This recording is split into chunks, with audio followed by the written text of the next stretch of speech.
విజయనగరం జిల్లా లోతుగడ్డలో పారామెడికల్ సిబ్బంది సాహసం చేశారు.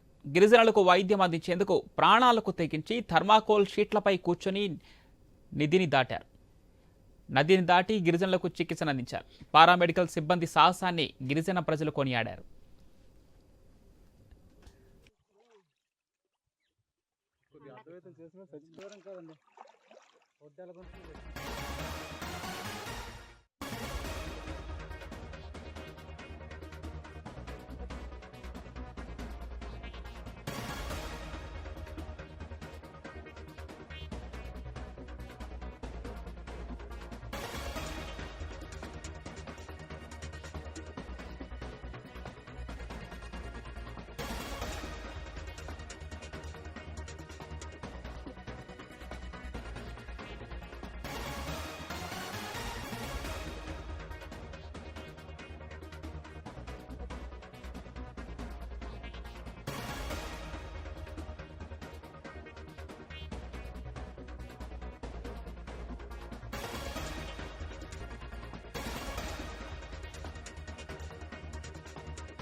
విజయనగరం జిల్లా లోతుగడ్డలో పారామెడికల్ సిబ్బంది సాహసం చేశారు. గిరిజనులకు వైద్యం అందించేందుకు గాను ప్రాణాలకు తెగించి థర్మాకోల్ షీట్లపై కూర్చొని నదిని దాటి గిరిజనులకు చికిత్సనందించారు.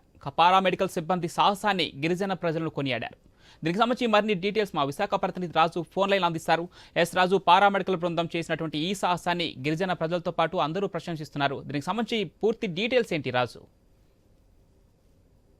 విజయనగరం జిల్లాలో ఉన్నటువంటి మెంటాడ మండలం లోతుగడ్డ గిరిజన పంచాయతీలో ఉన్నటువంటి ఒక గిరిజన గ్రామాలు కొన్ని ఆంధ్ర రిజర్వేర్ కు బ్యాక్ వాటర్ అవతల వైపు ఉంటాయి. ఈ అవతల వైపుకు వెళ్ళడానికి అయితే సాధారణంగా పారామెడికల్ సిబ్బంది సాహసం చేయాల్సిన పరిస్థితి ఏర్పడుతుంది. కొన్ని సందర్భాల్లో వాళ్ళకి వైద్యం అందించాలి ఉన్నప్పటికీ కూడా వైద్యం అందించడం అయితే సాధ్యం కాని పరిస్థితులు ఉన్న నేపథ్యంలో తాజాగా ఈ రోజైతే ఈ లోతుగడ్డ పంచాయతీలో ఉన్నటువంటి గిరిజనులకు వైద్యం అందించేందుకు అయితే పారామెడికల్ సిబ్బంది సాహసం చేశారని చెప్పొచ్చు.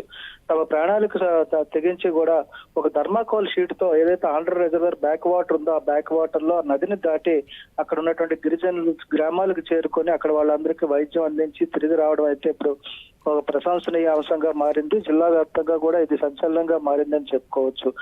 ఇటీవల కాలంలో ప్రభుత్వ ఉద్యోగులు అంటే వైద్య సిబ్బంది అనగా ప్రజలకైతే ఒక నిర్లక్ష్యం, ప్రజల్లో కూడా ఒక అసంతృప్తి ఉన్న నేపథ్యంలో ఏదైతే మెంటాడ మండలంలో చోటు చేసుకున్నటువంటి ఈ ఘటనతో పారామెడికల్ సిబ్బందిని అయితే స్థానికులు అదేవిధంగా జిల్లా ప్రజలు కూడా మెచ్చుకుంటున్న పరిస్థితి కనిపిస్తుంది. ముఖ్యంగా ఎందుకంటే ఆంధ్ర రిజర్వేర్ వెనకాతలో ఉన్నటువంటి చాలా గిరిజన గ్రామాలకి అసలు రహదారి సౌకర్యం ఉండదు. అక్కడికి వెళ్ళాలంటే ఉదయం సాయంత్రం 2 పూట్ల ఒక చేపల బోట్ మాత్రమే అందుబాటులో ఉంటుంది. అయితే ఈ రోజు జరిగినటువంటి సంఘటనలో పారామెడికల్ వెళ్ళే అక్కడికి చేరుకునే సమయానికి ఆ చేపల బోట్ కూడా అందుబాటులో లేకపోవడంతో అక్కడే చేపలు పడుతున్నటువంటి ఒక గిరిజనుని పిలిచి ఆ ప్రాణాలకు తెగించి ఏదైతే థర్మాకోల్ షీట్ ఉంటుందో ఆ థర్మాకోల్ షీట్ మీద కూర్చొని మహిళా సిబ్బంది కూడా ఈ నదిని దాటి ఈ రోజు అందరూ ప్రశంసలను అయితే అందుకోవడం జరుగుతుంది. ఇది రాబోయే రోజుల్లో కూడా ఆ ప్రభుత్వం అయితే దృష్టి సారించి దీనికి సరైన రహదారి మార్గం కూడా ఏర్పాటు చేయాల్సిన పరిస్థితిని అయితే ఈ రోజు ఈ సంఘటన తెలియజేస్తున్న పరిస్థితి కనిపిస్తుంది. పవన్.